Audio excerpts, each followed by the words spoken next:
Oh! What the fuck is going on over there, Jeff? Okay, There's guys. there's a 50 cal. Oh, there's a 50 cal. That's a 50 cal. Just get out. Get out. Get out. Go, go, go, go, go. I died. Everybody's dying. Oh, we got the whole size of a golf ball green now. Holy shit. I can take out the 50. Fusion, what did you get killed by?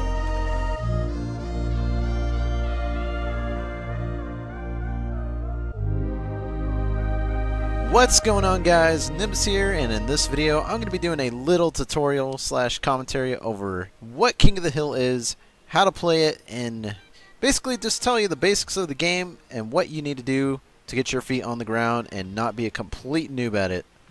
So King of the Hill is obviously the name of it, King of the Hill. Your team controls the point wherever the AO is on the map. You can choose between Op 4, Blue 4, or Independent. And basically you just kill everybody in your path, and what really makes it unique about this game is you can level up, you can get money, you can buy different guns and vehicles and attachments for your weapons and just cause havoc to the other team.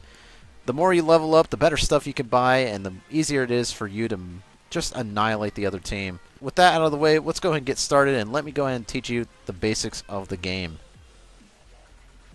Alright, when you join a King of the Hill server, if it's not full already, you're going to be faced with 3 different teams you can choose from. You can be Blue 4, you can be Op 4, or you can be the Independent team. Doesn't matter which team you pick, they all get the same gear, all the same stuff. The only thing different about them is their camo, and that's about it really. But really, you'll see whenever you're joining a game, you'll see the number of players that are on each team. There'll be like 21 on Op 4, 21 on Independent, then there might be like 15 on Blue 4. So choose wisely which team you want to be on. Usually it's best to be on the lowest population team, that way you have more guys to kill. But it's completely up to you. If there's too many players on one team though, it will not allow you to spawn in and will ask you to join a different team. But let's go ahead and load in and go to the spawn menu. Alright, when you are finally in game, you'll come to the respawn loadout screen. It's not going to exactly look how I have mine set up here. That is because I've gone ahead and permanently bought some different weapons for myself in game. The weapon you start out with is pretty terrible, so I definitely recommend buying a weapon once you can. But right now I have the Katiba grenade launcher and an ARCO scope that I've permanently bought in game. There are weapons and scopes and other things in the game that you can buy for one-time uses only that are for that life only. So whenever you die, you will have to re-buy that scope or attachment gun whenever you die, and it can rack up to a lot of money. So be sure to try out a gun or a scope and then permanently buy it whenever you can. But here is the spawn location. This is where your team will spawn. They are all identical to each other, so if we go up to this first guy, we can select what skin we want to wear, and it all depends on what level you are. You unlock more. As you can see, I have not fully unlocked all of them yet, so let's go ahead and choose the default skin here just for the sake of this video and come over to the weapon and perk shop. We come and talk to this guy, scroll wheel, and change loadout. He sells all the weapons and other launchers and scopes in the game. Of course, you can permanently buy them, or you can buy them for one-time uses only. But notice how it says launcher required on those, and if I scroll down, it says marksman required for the sniper rifles. That is because in order to use the rocket launchers or the sniper rifles in the game, I have to equip the sniper rifle or the launcher perk. Right now I am running the ammo and explosive perk down there, as you can see, and then I have an empty slot right there. By default, when you start out, you only get one perk slot, and you have to rebuy, or I'm sorry, you have to buy the other two for $10,000 and then $100,000. So let's go over to the perk shop here. You can go ahead and choose from a number of different perks in the game. Each has a really good benefit to them. As you can see, I'm running the ammo and explosive like I said before. Ammo, of course, gives me more ammo, and the explosive perk allows me to use grenade launchers, and gives me a satchel charge also, I believe. But it's all personal preference. I'm not going to go ahead and read through all of them. That would take way too long. Just read through them, see what you like. Like you can see, there's silencer, medic, discount, launcher, marksman. As I said before, in order to use sniper rifles, you must select the marksman perk. In order to use rocket launchers, you must select the launcher perk. Alright, and now my favorite shop in the game, which is the vehicle shop. This is pretty much the in-game part of King of the Hill. It takes a lot of time to be able to buy some of the really cool stuff in the game. As you can see, you can get everything from a quad bike to a tank. There are even attack choppers and jets in the game.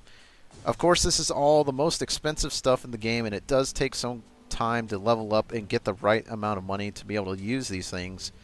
But it is well worth the effort. If you get the bigger, badder stuff, it of course is a lot easier to get kills and rack up some serious cash in the game. And just to demonstrate, whenever you buy a vehicle, I'm just going to buy something cheap here. Whenever you buy a vehicle, it will just automatically rotate your camera to where your vehicle's at. And I really like that because you do not have to fumble around and try to find your vehicle and where it's at.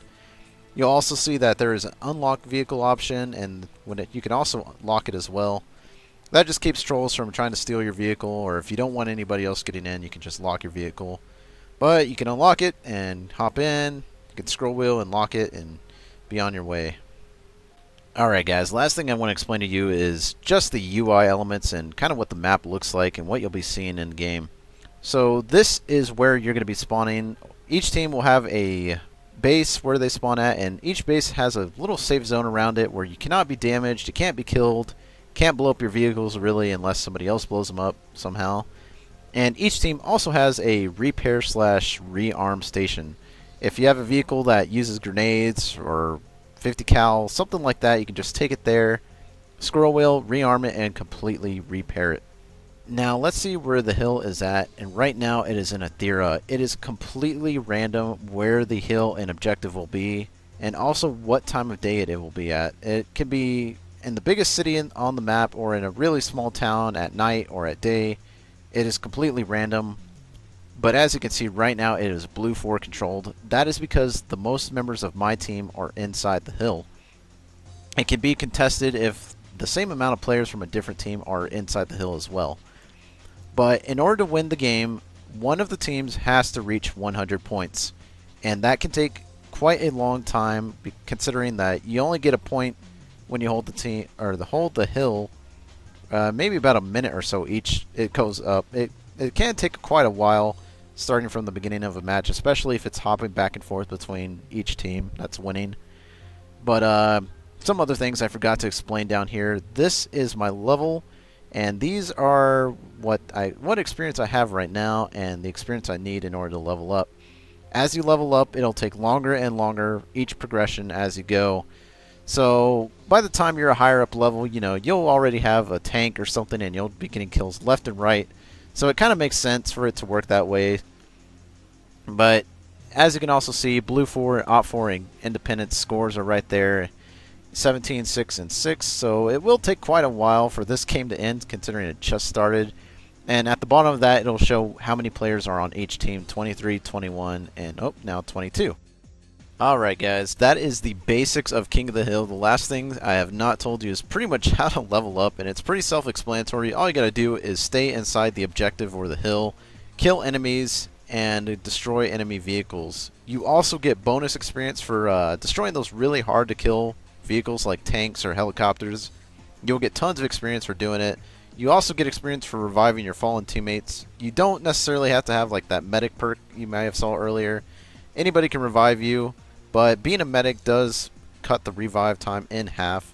But one important thing, do not change your name in game. For some reason, the way the servers are, everything is synced up to the profile you are using in game. For example, I am Nimbus brackets GPD. So if I really just want to change that back to Nimbus, I will restart at level 1 and everything I have will be reset. So do not change your name. Pick a name that you're going to like, stay with it, make sure or just make a separate profile for your King of the Hill playing time. I don't know, but that is pretty much it, guys. Have fun. It is King of the Hill. It's a great game. I definitely recommend you try it out. I hope this video helped you understand it just a little bit better. I know there may have been a few things I may have missed. I didn't go into extreme detail how to play the game necessarily. Just know that you can gain tons of experience for doing all sorts of things. But I'm out, guys. Have fun. See you later. Look at that chopper. The epicness. Oh man, did we play that game from its beginning? Yep. Yes.